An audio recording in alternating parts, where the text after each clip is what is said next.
Et si notre réalité n'était qu'une simulation? De nombreux films l'ont déjà mentionné, dont le célèbre Matrix. Rien de tout ça n'est réel. Qu'est-ce que le réel?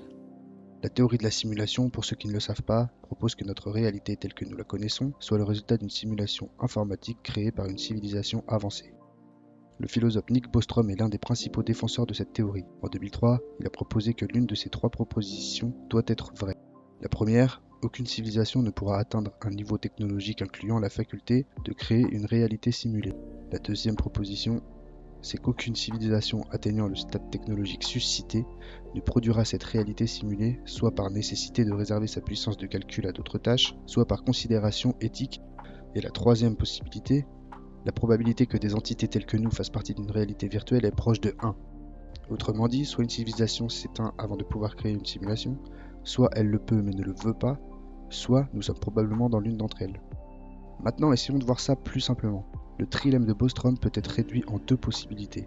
Nous ne sommes pas dans une simulation, et nous sommes dans une simulation. On a donc simplifié en deux hypothèses concrètes.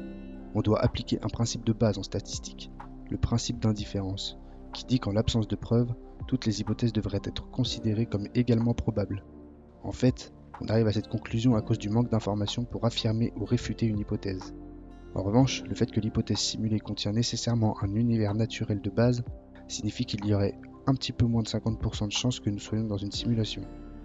On peut aussi mentionner Platon et son allégorie de la caverne. Trois hommes sont enchaînés depuis leur naissance dans une grotte. En face d'eux, il y a un mur. Derrière eux, un autre mur. Derrière ce mur, derrière eux, un feu est allumé et d'autres personnes font passer des objets divers. Leurs ombres sont donc reflétées sur le mur d'en face, et c'est la seule réalité à laquelle sont confrontés ces hommes. Un jour, quelqu'un vient détacher l'un d'eux et le force à sortir. Il voit alors le soleil, qui le fait horriblement souffrir d'ailleurs, l'océan et les arbres. Il n'en revient pas et décide d'aller informer ses compères de sa découverte hallucinante.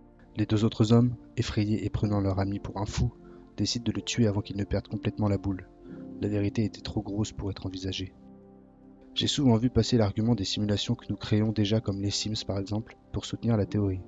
Sauf qu'on parle d'une simulation ultra complexe d'un univers entier où des êtres doués de conscience auraient pu émerger.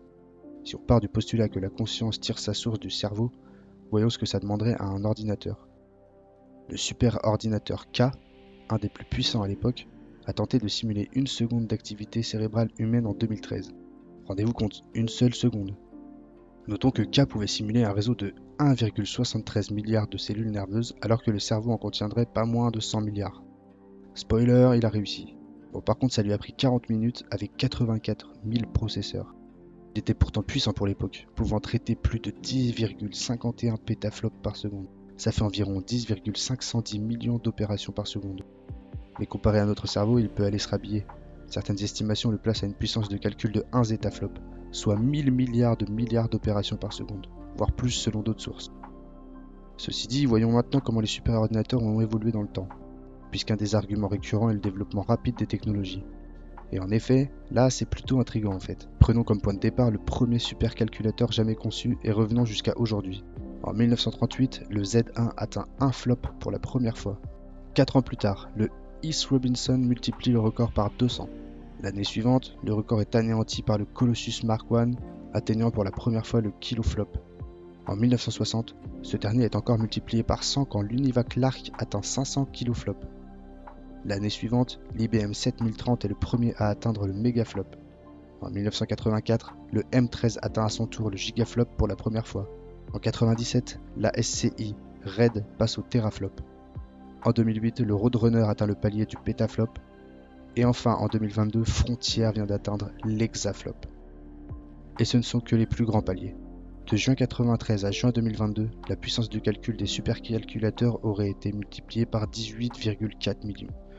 Alors il ne semble pas invraisemblable de penser que dans 100 ou 200 ans, la puissance de calcul d'un superordinateur sera suffisante à créer un univers simulé.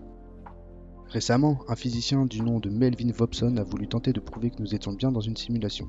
Tout d'abord, un petit rappel qui va vous servir. La deuxième loi de la thermodynamique, si vous avez bien suivi en physique-chimie, vous devriez vous en souvenir.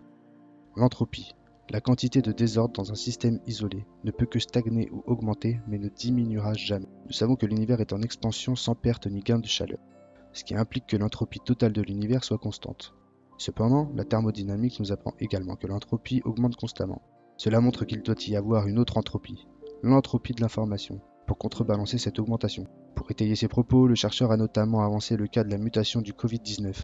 Selon l'expert, la mutation du virus SARS-CoV-2 montre une corrélation unique entre l'information et la dynamique des mutations génétiques. Un univers super complexe comme le nôtre, s'il s'agissait d'une simulation, nécessiterait une optimisation et une compression des données intégrées afin de réduire la puissance de calcul et les exigences de stockage des données pour faire fonctionner la simulation, précisant que les données numériques, les systèmes biologiques, les systèmes mathématiques et l'univers tout entier répondent à ce critère. Pour simplifier, Vobson stipule que les symétries mathématiques et naturelles, entre autres, sont les résultats d'une compression de données, d'une économie de puissance de calcul si vous voulez. Pour corroborer ses dires, il a étudié un système de stockage de données numériques et un génome d'ARN. Il prévoyait une augmentation de l'entropie avec le temps, mais au lieu de ça, celle-ci a stagné, voire diminué. D'autres recherches doivent être conduites prochainement, mais la théorie de Vobson a de l'avenir, et elle est plausible. Certains physiciens et chercheurs affirment cependant qu'une telle simulation est impossible. Selon Zohar Ringel et Dmitri Kovrizin, la complexité de certaines interactions quantiques s'intensifie si rapidement que le système n'est plus à la portée de n'importe quel calculateur, peu importe si celui-ci est classique ou quantique. Une simulation qui irait jusqu'à modéliser des éléments à un niveau quantique ne peut le faire que pour un nombre limité d'objets. En réalité, si ça l'est, il y a un certain nombre de raisons de penser à l'inverse que le cerveau humain et notre intelligence ne sont pas programmables, et donc que simuler notre monde sur ordinateur est tout bonnement impossible. Les voici. D'abord, il est déjà prouvé que tout n'est pas programmable dans le monde de la physique. Par exemple, il n'est pas possible de simuler un hasard parfait avec un logiciel, du moins pas sans une source d'information externe. Quoi que l'on programme, il y aura toujours une dose de prévisibilité. Et pourtant, en physique, les phénomènes de parfait hasard existent bien, comme par exemple la désintégration radioactive. En mathématiques également, on sait qu'il existe une quantité innombrable de problèmes à jamais insolubles par l'ordinateur. On ne peut donc exclure que le fonctionnement du cerveau repose aussi sur des principes physiques et ou mathématiques non programmables. La plupart de ceux qui cherchent à simuler le cerveau humain sur ordinateur considèrent que celui-ci n'est qu'une somme de neurones interconnectés et fonctionne telles des portes logiques. Mais intéressons-nous un instant à l'amibe. L'amibe est un être vivant doué d'une relative intelligence. Elle prend des décisions, sait entre autres reconnaître sa nourriture, fuir ses prédateurs ou encore se mettre en quête d'un meilleur habitat. Pour modéliser le comportement d'une amibe sur ordinateur, il faut des milliers de neurones artificiels. Mais devinez quoi? L'amibe n'a pas de neurones, c'est un organisme unicellulaire. Il faut donc croire qu'un neurone n'est pas assimilable à une simple porte logique. Sinon pourquoi faudrait-il autant de neurones artificiels pour simuler un organisme qui n'a qu'une cellule? Peut-être que se cache dans nos neurones une folle complexité qu'on ne pourra jamais simuler. On a beau voir l'intelligence artificielle progresser de plus en plus rapidement, peut-être est-elle condamnée à se heurter à un plafond indépassable. Cette folle complexité pourrait bien reposer sur des phénomènes relevant de la physique quantique, comme le suggère Roger Penrose, un prestigieux physicien et mathématicien britannique. Il explique notamment que des états de cohérence quantique se produisent dans notre cerveau, pas qu'à l'intérieur des neurones, mais aussi entre les neurones, et que lorsque la quantité de matière impliquée dans ces états de cohérence quantique atteint un certain seuil, la masse de Planck, alors elle s'effondre du fait de la gravité. Et ces effondrements à répétition partout dans notre cerveau sont justement un autre exemple de physique non programmable.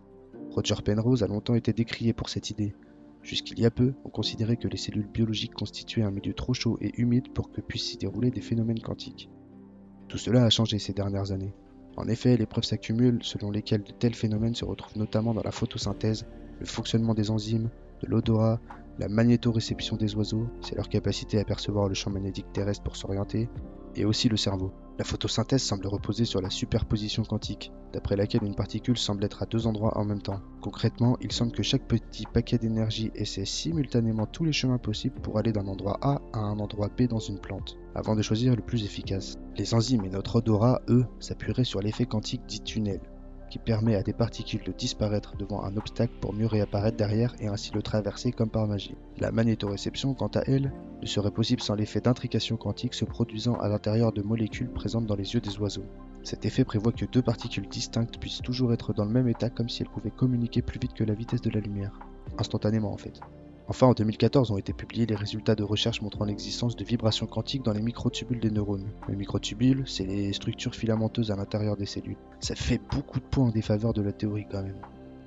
Si nous découvrons que nous sommes effectivement dans une simulation, cela changera drastiquement notre façon de placer notre existence dans l'univers et les croyances. Et en somme, je conclurai en citant David Chalmers. Même si nous étions dans une simulation, cela ne diminuerait pas la réalité de nos expériences vécues. Je débute sur la plateforme, alors n'hésite pas à liker et à t'abonner si ça t'a plu. Tu peux aussi me laisser un petit commentaire pour le référencement, ça soutient énormément. Merci d'être resté jusqu'ici et à bientôt.